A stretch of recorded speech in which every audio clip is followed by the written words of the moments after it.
So I was at the point of talking about Errol, right? And the issue or the worry that I have for Errol is he said he wants this rematch. I wouldn't do it. Under no circumstances.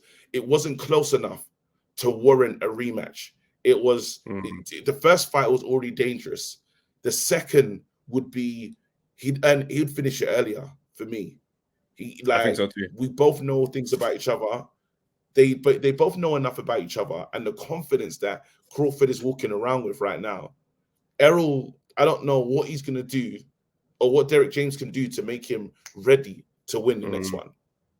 I think Errol's in trouble because I think it's a combination of things, right? I think the lifestyle is catching up, and not just the lifestyle. Obviously, he's had those car crashes, and you know, we can't pretend like we can't see that there's been visible differences in certain things about him that let you say that, mate, I don't know if he's the same. Now, he's come back. He's fought Garcia. He's fought Ugas.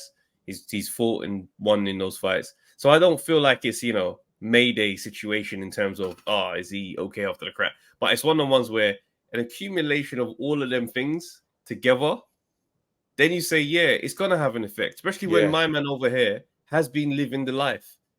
It's like on a lesser scale of example, right? It reminds me of when Andre Ward one time said, if any fighters out there are drinking alcohol, you are not going to keep up with me. He goes, if your alcohol has passed your lips in the last 10 years, you will not keep up with me.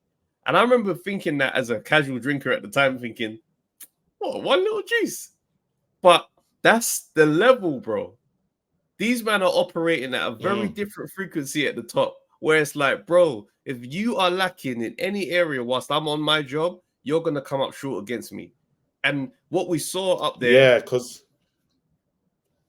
we've seen it many times, like posts at other fights where Errol's just there enjoying, looks like he's high or looks like he's just like definitely intoxicated. You know what I mean? And then we can't pretend that, well, he did have that accident and what was in his, like, in terms of just drinking and stuff. If you're going to like have these big moments, you can't be in situations like that. And the saddest thing is, as you talk about Father Time, but the accumulation of those kind of beatdowns, the accumulation of this fight here was enough to say, bro, I wouldn't fight as much anymore. And even the other thing as well, like, what's your thoughts? Just quickly, I want to know what your thoughts are. Guys that fight with veneers, like, is that gonna thing. is because his ones are kind of out. His ones are kind of protruding. Do you know what it is? I think it probably does more for his confidence than anything else, because the teeth thing. But can it take something away from the fighter in terms of not being? I don't know if that's good. Like, in terms of, bro, those are like not real. Like, it's the way that I'm just saying in terms of biting down and stuff. And these are not yours, bro. They're not like. I don't know if there's gonna be a difference. I don't know. This is me just asking. I'm not a dentist. I'm not a dentist or nothing.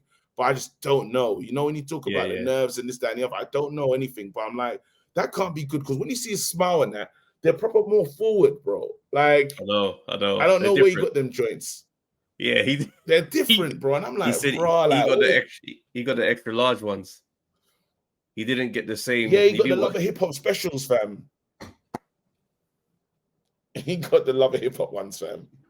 You said, yo, you want the 22s? Or the Love Island ones? You want to get you don't want the 28s? He said, no, give me the 30s, bro. All right.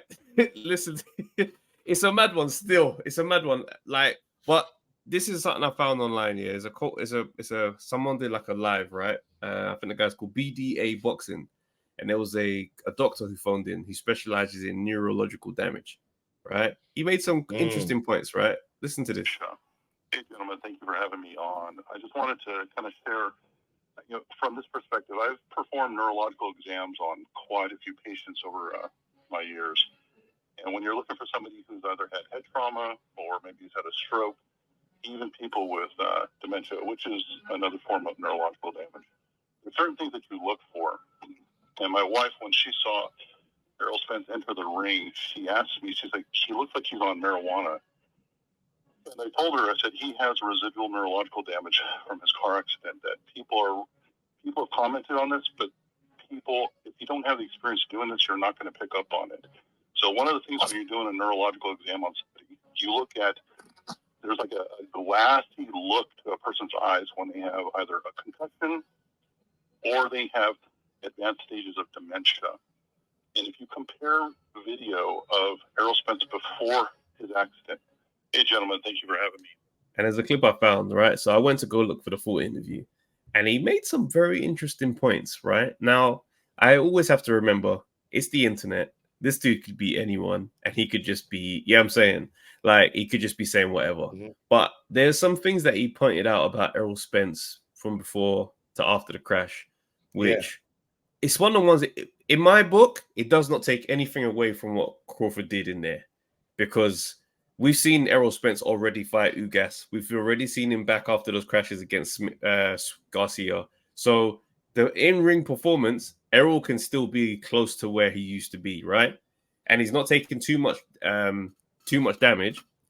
So it's like, it's one of them ones where I'm like, I still believe that he's still, palpable in the ring. But that doesn't cancel out the possibility that it's actually like, what's the best way to do it?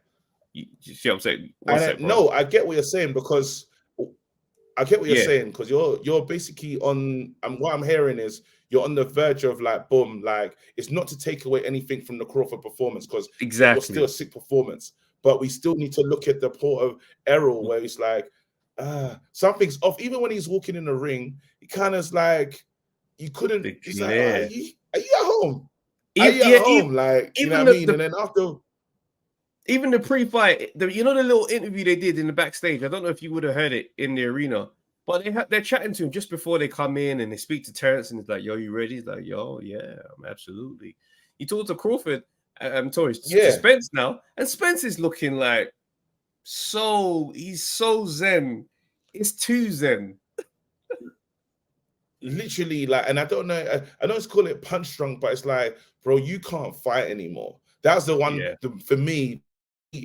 Was, I said, well, there's nothing more to do really. Like, or you're gonna go out there and you already look like, I felt so bad when he was talking at the end of the fight. It felt like someone that still wasn't aware where he was, and we're just interviewing him, and he was talking and stuff, and he was just beaten, and it's like, I don't feel comfortable. Then he did the post-match thing. He said, look, no excuses, but sometimes you do need to protect the fighter, because there's nothing more to prove. You had the biggest fight against the guy, the main person, the main rival. You couldn't just now say, I've done it now, because you want to be able to spend your money and live, right? And you know what? It's already a great, 1 second, let me quickly land this.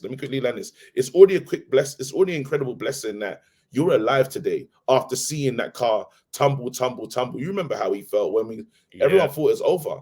Now it's like, you know what, bro? Like, you're a success already. That night didn't go the way it needs to go, but you're here now. You've got enough money with your family and this, that, and the other. Now go and enjoy and spend it, because everything else is going to become worse, and it's not going to be good for you in the long run.